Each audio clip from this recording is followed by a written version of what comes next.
Hi guys, I am Pooja Kawar. मेरे YouTube channel दिल से पोइट्री पर आप सभी का स्वागत है।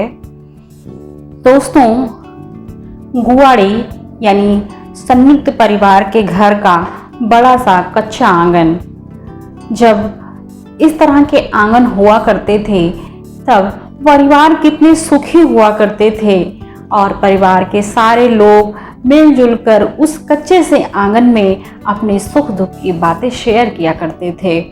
लेकिन वक्त के साथ वो गुवाड़ी यानी वो कच्चा आंगन धीरे धीरे बट गया। इसी दास्तां को मैं कविता के माध्यम से प्रस्तुत कर रही हूँ। सुनिए। मेरा कद बहुत बड़ा था।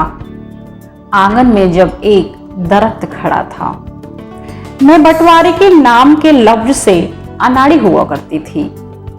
जब मैं गुवाड़ी हुआ करती थी, सुबह शाम दोनों वक्त मुझे बतलाया करती थी। जब गृहिणी मुझ पर सीख की झाड़ू चलाया करती थी, मुझसे इंसान का जाने कैसा लगाव था। जेठ की शाम को दिन भर सूरज से झुलसते के बाद मुझ पर पानी का छिड़काव होता था। मैं मुस्कुरा उठती थी। मेरा महक जाने का अंदाज निराला था।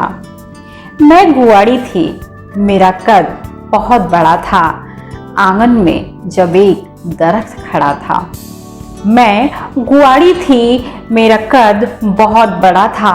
आंगन में जब एक दरख्त खड़ा था।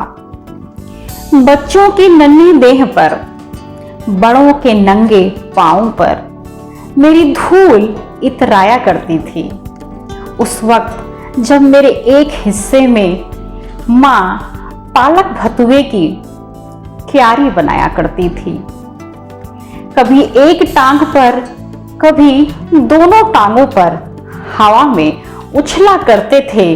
जब निडर होकर बच्चे मुझ पर कई खेल खेला करते थे, मैं खुशी से चिल्ला उठती थी। मुझ में यही तो खजाना गढ़ा था। मैं गुवाड़ी थी। मेरा कद बहुत बड़ा था।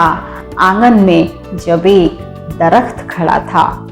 मैं गुवाड़ी थी। मेरा कद बहुत बड़ा था। आंगन में जब एक दरख्त खड़ा था। फिर एक दिन मुझ पर बीचों बीच लगी चारपाइयां अलग अलग कोनों में लगा दी गईं। मेरे आंगन के बड़े से दरख्त की फैली हुई डालियां छंगा दी गईं। उस दिन झाड़ू नहीं चली। मुझे इधर उधर भागते पांवों के निशानों ने पाट लिया था।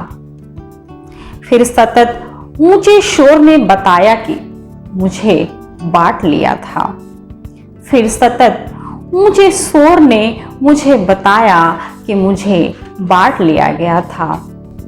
बंटने के बाद से 5 रसोई 10 कमरों के भेद में हूं और पक्के संगमरमर के पत्थरों की कैद में हूं। जब नहीं थे ये सब रगड़ा था।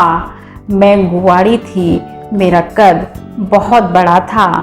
आंगन में जब एक दरख्त खड़ा था। मैं गुवाड़ी थी। मेरा कद बहुत बड़ा था। आंगन में जब एक दरख्त खड़ा था। दोस्तों, ये कविता आपको कैसी लगी मुझे कमेंट करके ज़रूर बताइए। अगर अच्छी लगी हो तो लाइक और शेयर करना ना भूलें। मेरे चैनल को ज़रूर सब्सक्राइब कर ले ताकि आने वाली वीडियो आपको लगातार मिलती रहे।